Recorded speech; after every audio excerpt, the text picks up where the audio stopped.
నేను ఈ మధ్య బాగా న్యూస్‌లో చదువుతున్నాను. బయట కూడా చాలామంది చెప్తూనే ఉన్నారు. ఈ మధ్య పిల్లలు 10థ్ క్లాస్ ఫెయిల్ అయ్యాం, ఇంటర్ ఫెయిల్ అయ్యామని చెప్పి సూసైడ్ వరకు వెళ్తున్నారంట. అసలు సూసైడ్ చేసుకోవాల్సిన అవసరం ఏముంది నాకు అర్థం కాదు. ఆ చిన్నదానికి కూడా. చదువు ఒక్కటే మన జీవితమా? చదువు అనేది జీవితంలో ఒక భాగం మాత్రమే. అది మనకు నాలెడ్జ్ మాత్రమే ఇస్తది. అంతేగాని చదువుతోనే నా లైఫ్ అనేది మాత్రం తప్పు. ఒక ఫేమస్ కొటేషన్ ఉంటది. మీకు తెలుసా? కూటి కోసం కోటి విద్యలు. కోటి విద్యలు అంటే ఏంది? చదువు ఒకటే కాదు. నీ లోపల ఏదో ఒక హిడెన్ టాలెంట్ ఉంటది. దాన్ని బయటికి తీయి. దాన్ని ముందల పెట్టు ప్రపంచం ముందల. ప్రపంచం నీకు ఖచ్చితంగా బానిసైతది. నువ్వు ప్రపంచానికే బాస్ అయితావు. అంతేగాని ఒక మార్క్ తక్కువ వచ్చిందని ఇంట్లో పేరెంట్స్ తిట్టిరని, అమౌంట్ ఇవ్వలేదని, మొబైల్ ఫోన్ ఇవ్వలేదని చెప్పి, స్కూటీ ఇప్పిలేదని, సినిమాకి పంపిలేదని, డ్రెస్ ఇప్పిలేదని, ఇలాంటి చిన్న చిన్న వాటికి సూసైడ్ చేసుకుంటారా? నీ ప్రాణం విలువ అంత చీపా? అసలు విలువ లేదా? అది తప్పు. ఎవరైనా సరే గుర్తుపెట్టుకోండి.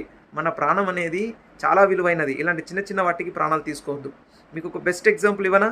మీ అందరికీ సచిన్ టెండూల్కర్ తెలుసా? The famous cricketer. వరల్డ్ వైడ్లోనే చాలా ఫేమస్. మీకు తెలుసా? సచిన్ టెండూల్కర్ 1988లో ఎస్ఎస్సిలో ఇంగ్లీష్ ఎగ్జామ్ ఫెయిల్ అయ్యాడు.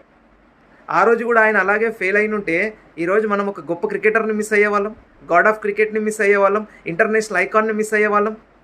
మీకు ఇంకా ఆశ్చర్యపరిచేటువంటి ఒక ఇన్ఫర్మేషన్ చెప్పాలా? ఆ ఫెయిల్ అయిన సచిన్ టెండూల్కర్ స్టోరీని 2016లో 10th క్లాస్ ఇంగ్లీష్ సబ్జెక్ట్లో ఆయన స్టోరీ పెట్టిర్రు. అది సక్సెస్ అంటే. 1988లో ఇంగ్లీష్ ఫెయిల్ అయిన పర్సన్ 2016 ఎస్ఎస్సి ఇంగ్లీష్లో స్టోరీ వచ్చిందంటే ఎంత పెద్ద అచీవ్మెంట్ అది. అలాంటి అచీవ్మెంట్ చేయకుండా చచ్చిపోతారా? తప్పు. ఎప్పుడైనా సరే గుర్తుపెట్టుకోండి. ఈ ఎగ్జామ్స్లో ఫెయిల్ అయినామని చెప్పి ఎప్పుడు కూడా సూసైడ్ చేసుకోకూడదు. ఖచ్చితంగా చెప్తున్నాను.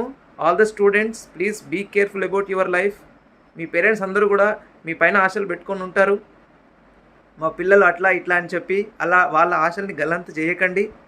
సూసైడ్ అనే ఆలోచనలు మానేయండి. ఎగ్జామ్స్ అనేవి కేవలం ఒక పార్ట్ మాత్రమే.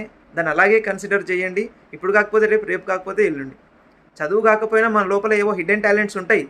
అది గుర్తించు, దాన్ని బయటికి దీ, దాని వెనకాల పడు, ఏదో ఒకటి చెయ్యి. శ్రీశ్రీ ఒక మాట అంటాడు. ఏమని?